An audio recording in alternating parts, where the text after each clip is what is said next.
ನಮಸ್ತೆ ಫ್ರೆಂಡ್ಸ್. ಎಲ್ರಿಗೂ ಇವತ್ತೊಂದು ಪ್ರೋಟೀನ್ ರಿಚ್ ಇರುವಂತಹ ರೆಸಿಪಿಯನ್ನು ನಿಮ್ಮ ಜೊತೆ ಶೇರ್ ಮಾಡ್ಕೊಳ್ತಾ ಇದ್ದೀನಿ.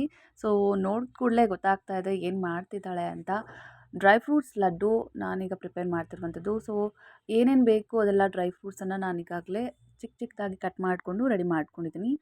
ದ್ರಾಕ್ಷಿ, ಗೋಡಂಬಿ, ಹಾಗೆಯೇ ಖರ್ಜೂರ, ಪಂಪ್ಕಿನ್ ಸೀಡ್ಸ್, ಹಾಗೆಯೇ ಸನ್ಫ್ಲವರ್ ಸೀಡ್ ಇದೆಲ್ಲವನ್ನು ಕೂಡ ಕಟ್ ಮಾಡ್ಕೊಂಡಿದ್ದೀನಿ.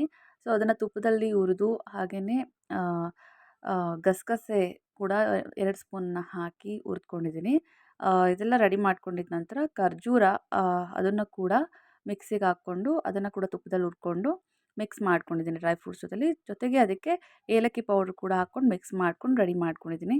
ಸೊ ಇದೀಗ ಚಿಕ್ಕ ಚಿಕ್ಕದಾಗಿ ಉಂಡೆಗಳನ್ನ ಕಟ್ಕೊಂಡ್ರೆ ಡ್ರೈ ಫ್ರೂಟ್ಸ್ ಲಾಡು ರೆಡಿ ಆಗುತ್ತೆ. ಸೊ ತುಂಬಾ ಪ್ರೋಟೀನ್ ರಿಚ್ ಇರುವಂತಹ ಈ ಒಂದು ಲಡ್ಡು ಮಕ್ಕಳಿಗೆ ತುಂಬಾ ಒಳ್ಳೆಯದು. ಹಾಗೆಯೇ ದೊಡ್ಡವರು ಕೂಡ ತಿನ್ಬೋದು.